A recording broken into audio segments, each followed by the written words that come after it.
all the bombings going on between the US and Iran, you would have said, oh man, oil's going much, much higher. But the chart told us that oil was likely going to pull back, and it did. And when I play the charts, that's when I most likely am going to have a win. So, speaking of oil, let's go to the oil chart because this really shows us a lot here. So we can see again, oil down today about 7%. It was down even more earlier in the day. There's kind of been some commentary from Iran saying, hey, we're not going to negotiate, which has helped oil push off of its lows just a little bit. But the point is, again, is that you have this high pivot going back to March 9th, which was right around $120 per barrel. And then we filled the gap right here at 67 and change. And if you take your Fibonacci tool right here, guys, here's your Fib tool, and you click on it and you put it at that high and drag it down to that low and just extend it straight out, look at where we went on that, right to the 50% retrace on the Fib tool. In addition, one of the things that caught my attention, you take that exact high, you drag it down here, and notice how you pierced here with wicks. You pierced here with wicks. You touched exactly right there.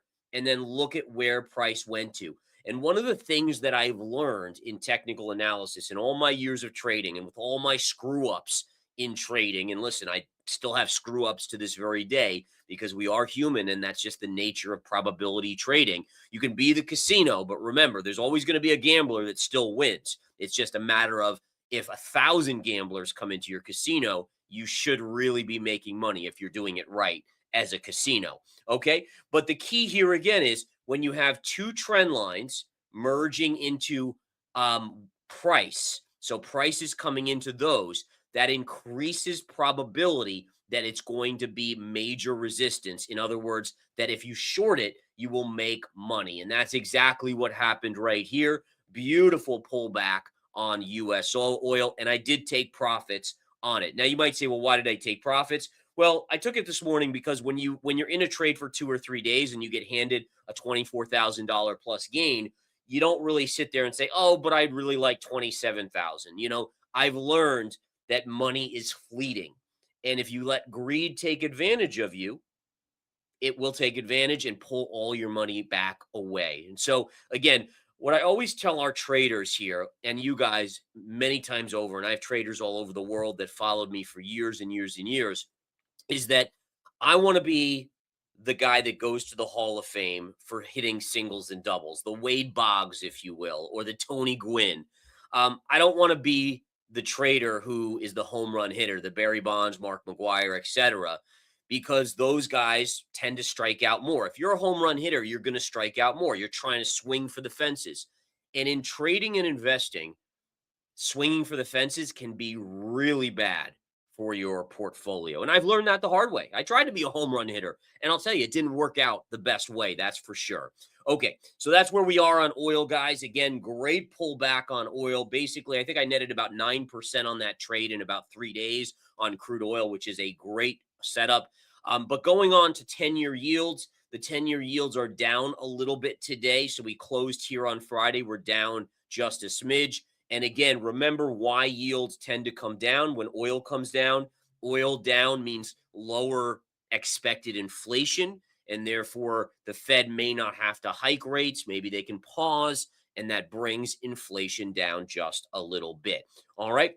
So there we have that. If we look at the dollar today, the DXY, it's basically flat. It's still hovering right at this upper band of this resistance level. A breakout on the dollar, which is possible, would generally not be good for equities. So again, there's a lot of selling of overseas and then repatriating that money, bringing it back home. There's a certain amount of loss that comes into play there. And in general, that's not great for earnings or for stocks overall. All right, let's go to a couple other charts here, guys, as we continue through. We have Apple. Apple will report earnings later this week. The stock is trading up. There's a huge level of resistance. Notice right off of this level, we had a pullback off of that same trend line. And what's amazing about this trend line, it's worked as technical support. So it was support here, then we broke. Now it's resistance. And so until proven otherwise, I look to short Apple basically today, 337 would be an interesting level to short. Now, what I want to do with you guys is really look at the earnings calendar because this is where things are going to get very, very exciting. So let me bring up the earnings calendar for us here. And if we bring this up, this is on our website, folks. You have full access to it. But basically, what we see here is this morning we had AstraZeneca, Baker Hughes, non-events. I mean, those are big companies. Don't get you wrong, but they are not market movers. After the bell today, Applied Digital. That's kind of a fun one. It's been a wild trading one. Navitas Semiconductor, that is into major support. Now, listen, it doesn't mean it's going to go up on earnings, but that is into major support. Celestica has been a big mover. Then tomorrow morning, PayPal, Boeing, Coke, UPS, and Corning. Corning is actually into good support. We'll look at that chart in just a minute. And Bloom Energy after the bell on Tuesday. Seagate, which is a storage technology semiconductor play. Enphase, KLAC, Visa, and Ford. Then we have SoFi on Wednesday morning, VRT, Amphenol, ADP, and Procter & Gamble. And then the big party starts here. Wednesday after the close, Microsoft, Meta, Robinhood, and ARM Holdings. And then Qualcomm, or excuse me, that's Wednesday after market. Then also Qualcomm, Lam Research, Chipotle, and Starbucks. And then, of course, I'll skip over Thursday morning, even though there's some big ones there. But Apple reporting after the bell with Amazon, that is going to make for wild action. So, again, there later this week, there will be fireworks on earnings. And let's not forget that the Federal Reserve gives their statement on Wednesday on interest rates. And like I said, it's unlikely that the Fed is going to move interest rates. It's all about the commentary, which will then reprice the odds for where interest rates are going the rest of the year. Pretty cool stuff. All right, let's get back to the charts. I wanted to look at a few more of these out there. So we were just looking at Apple overall. Going into earnings, I have a slight negative bias because the stock is up into resistance. So again, the question is, can they deliver?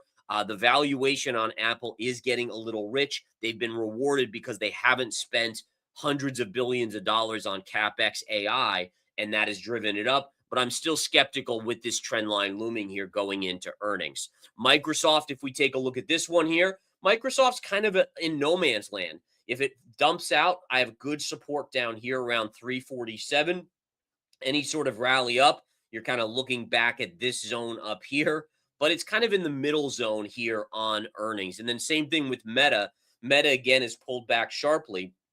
If it dumps on earnings, there's a good trend line around 550 right here. That would be a buyable level for a bounce. And then if it shoots up, we have a very good zone of resistance here. And then also a descending trend line in that same zone. And you can see again, it could drop here, could drop here. And you're right. Am I saying it could go either way? Absolutely, because in this case, it could. And if I had insider information, I'd tell you exactly and say, hey, guys, they're going to beat earnings or they're going to, but as a trader, sometimes a chart just says, hey, listen, there's no good probability here. And if you don't listen to it, then you're just stupid, frankly. You just got to say, okay, there's no good probability. I'll sit on the sidelines. I'll wait for the reaction and then I'll trade it.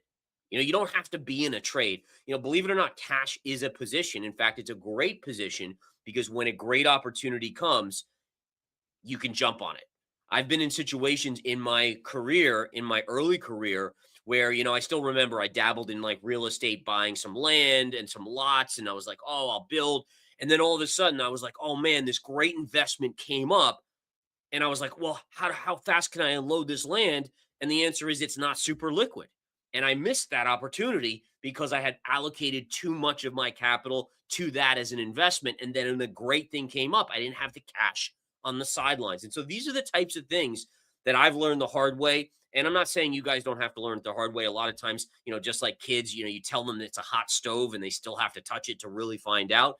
But I do hope that some of this information helps you just a little bit. Speaking of helping, let's talk about the Rumble Wallet, guys. They are a sponsor here. Rumble sponsoring with the Rumble Wallet. The QR code is right there. It's amazing because it's a great app. It's backed by a multi-billion-dollar company, Rumble, and it's a simple click, buy, sell, buy, sell. I use it for swing trading of crypto, as well as gold now for swing trading because You can buy gold so easily via the tether-backed gold, which buys the physical metal. You can use MoonPay with it. You can use, again, bank accounts, credit card, etc., all of that to fund that, which is fantastic. And then, of course, we have a coupon code, which Rumble was kind enough to give us, Verified5. If you use that, you get $5 in stable coins as soon as you download it and put in that code. It might take a day or so, but they'll get it to you guys. They are a reputable company, as we know. So check it out. In the description is the link. And I thank Rumble for being an awesome sponsor of the game plan and verifiedinvesting.com. All right, back to the charts we go. Let's cover in. This is the one I was telling you about. They report earnings on, let me see, it's on Tuesday pre-market. So tomorrow. Look at the drop in this thing, guys. It has collapsed. I am going to be watching any sort of downside action to 135. I'm likely going to start accumulating. I'll leave some room so I can add a little bit lower if it comes lower to these levels. But this drop is very enticing as GLW is part of the picks and shovels of the AI boom. And again, the AI boom, we heard from Alphabet last week and Tesla, their CapEx is going up. It's not going down. And so while I am generally net bearish on things like the memory stocks because competition is going to crush them, GLW, there are some competitors out there, but the build out is massive. It's a lot more complex than just a memory card or memory for some of this stuff. So just keep that in mind. So again, I am an intrigued buyer here. Now let's move on, guys, to gold. Gold today initially reattacking the upper resistance line of the wedge pattern and backing off. Gold up about 0.8% today. Nothing new to report here. I'm just waiting as a trader to see which way it breaks. Does it break out or does it break down? And then silver up a little bit, but silver to me still looks very weak. I mean, it's got all this resistance up between 63 and 66. It's got to get through that before I really start to get bullish on silver. And it continues to chop and consolidate down in the lower ranges. Natural gas is pushing lower today. Now, this is interesting, guys, because nat gas, it's still kind of in that bearish flag and it's trying to start to break down. Watch this closely to see if it breaks here. If it does, I would say the 268 is your likely next target. And then lastly, Bitcoin, guys. Bitcoin always fun to look at. Upticked over the weekend, coming in a little bit today. Your big break point now is 67,000. If it breaks through there, you should see an easy move to 71 to 72,000. But right now, high pivot, pull back up, consolidation, and it tagged it, pulled back. Can we get through this 67,000 level? That is your level to watch on Bitcoin. I remain bullish near term on Bitcoin, even though I still think there's another eventual flush out on Bitcoin even lower. All right, that's the game plan for today, guys. You are awesome. Your kind words, your comments. If you took that oil trade and made some money, comment and let us know as well, guys. Make sure to like and subscribe. Support us here at Verified Investing in our no BS approach, charts, data, probabilities. That's it. I don't want to know what's being BS'd on social media, just the data. Have a great rest of your day, guys. I'll talk to you soon. Take care.